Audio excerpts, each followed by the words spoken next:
is Persuasive Speech 1, Speech 3. We have Javi, Miles, Andy, Trent, and Gio will be recording. Just keep it on the entire time. Don't flash it in. Okay. We will be talking about today, is college really too expensive? What we will be exploring. Millions of Americans want to attend college. They think that this is how they will go from the status that they are in high school to achieving greatly when they graduate from college, because this is the natural progression many Americans think that they have to take. Rising tuition rates may make this impossible. If we look back to decades ago, tuition rates are obviously lower than they are now, but there are many factors that go into why these rates are lower. We'll be going into students. This can be seen by students crippling debt. Students will accumulate debt from student loans that they get when they go into college, causing crippling debt later on. Tuition costs growing faster than inflation, and placing more value in college admissions. Debt faced by students. The cost of education has greatly increased over the last couple decades.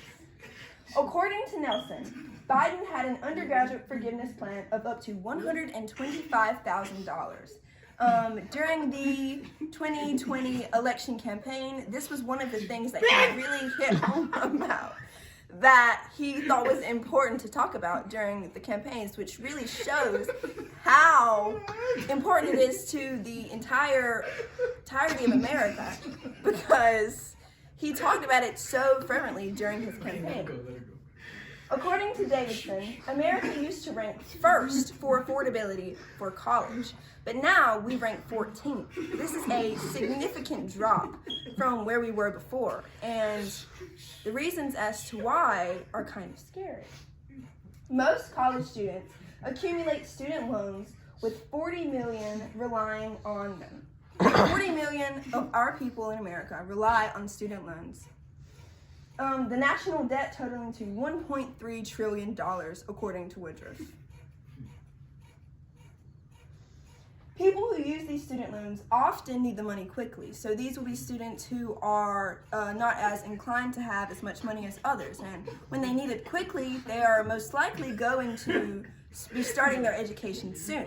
So they are in a desperate place and they need the money, so they will go to the banks and the banks will give them the loans. The only problem is these loans are very high interest loans, and they are kind of getting shorted because of this, because they're very inexperienced compared to these bankers who have gone through these student loans year after year, and they know how to manipulate these students.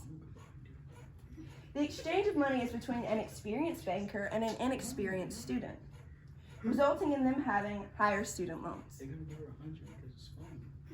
Inflation is inevitable in a capitalist environment. In fact, inflation is normal. We shouldn't be scared of inflation, especially if it's short inflation, not super quickly and not a lot at one time. Tuition at public colleges has increased 65%, according to the USA Facts, since 2000, whereas inflation between 2000 and 2021 is 49.33%.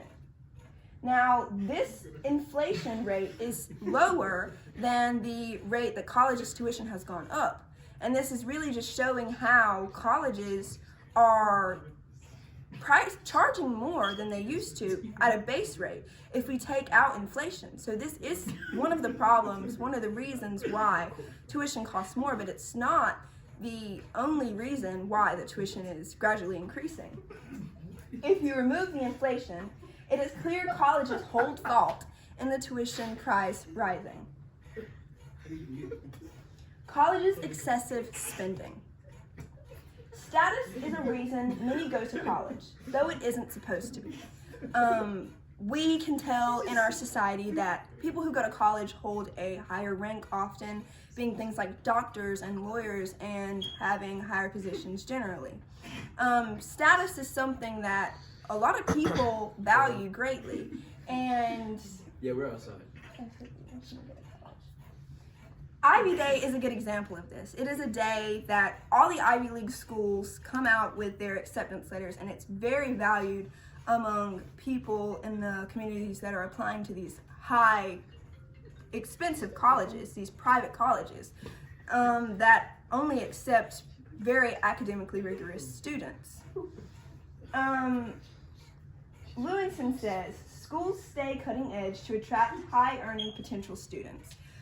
They will do things like building extra schools, expanding research facilities, and they spend a lot of their money on self-promotion, sending them out to students to try to get these high-achieving students because of the status of going to these big schools like Princeton and Columbia and Harvard and Yale. Parents want their students to go to these schools because it looks good when they are trying to get a job later on in life and other things of that sort. Counterpoint. Some say students should only go to schools which they can afford.